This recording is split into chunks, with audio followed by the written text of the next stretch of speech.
Assalamualaikum warahmatullahi wabarakatuh dan selamat malam. Perkenalkan, nama saya Ernawati, NIM 0221130003.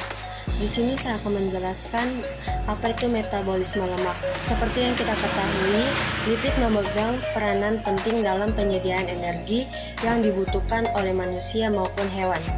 Dalam metabolisme lemak ada 3 proses, yaitu proses trigliserida atau trigliserol, dan yang kedua proses kolesterol, yang ketiga proses lipoprotein.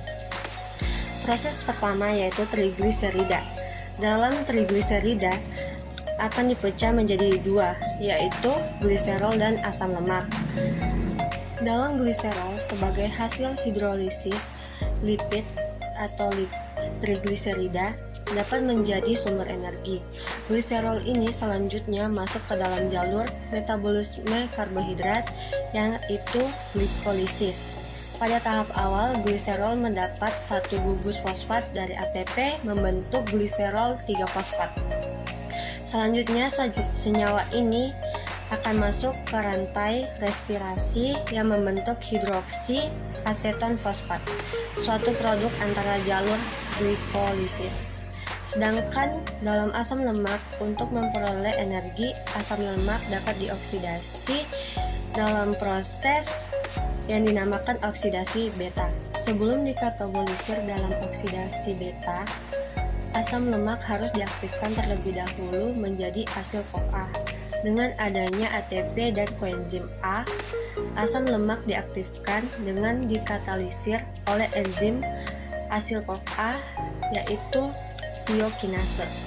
Dalam oksidasi beta, asam lemak masuk ke dalam rangkaian siklus dengan 5 tahapan proses, dan pada setiap proses diangkat 2 atom C dengan hasil akhir berupa asetil CoA. Selanjutnya asetil CoA masuk ke dalam siklus asam sitrat atau siklus Krebs.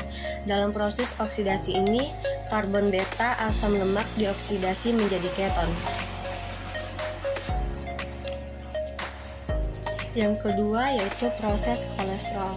Dalam pembentukan kolesterol disebut sintesis kolesterol, yang dimana asetil CoA akan melewati jalur mevalonat yang berkondensasi membentuk asetoasetil CoA dengan bantuan isopronoid dengan perantara enzim HMG CoA yang akan membentuk skualan dan menghasilkan kolesterol.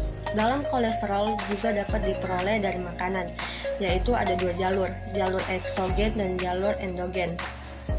Yang kita ketahui, jalur eksogen merupakan perolehan dari luar tubuh, yaitu kolesterol diesterifikasi menjadi kolesterol ester dan kemudian membentuk lipoprotein kilomikron. Setelah itu dimasukkan ke dalam aliran darah dan diserap oleh endotel sebagai asam lemak bebas, dan kemudian disimpan dalam jaringan adiposa sebagai trigliserida. Dan jika kelebihan kolesterol ester akan disimpan ke dalam hati yang disebut trigliserida hati.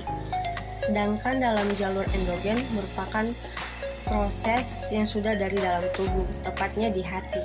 Jalur endogen ini berawal dari sintesis kolesterol dan trigliserida, yang dimana akan diekskresikan ke dalam sirkulasi darah yang menghasilkan VLDL atau very low density lipoprotein yang merupakan sebagai kolesterol jahat, dan VLDL ini akan dihidrolisis menjadi IDL.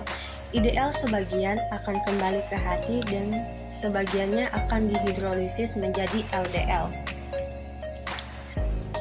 Yang ketiga, proses lipoprotein. Lipoprotein merupakan senyawa yang berperan dalam proses transport lipid dari serum menuju jaringan, terutama dalam bentuk trigliserida dan kolesterol yang diperoleh dari diet atau disintesis de novo. Fungsi utama lipoprotein adalah untuk mengangkut komponen-komponen lipidnya di dalam darah. Demikian ini pemaparan saya tentang metabolisme lemak. Kurang dan lebihnya mohon dimaafkan. Terima kasih.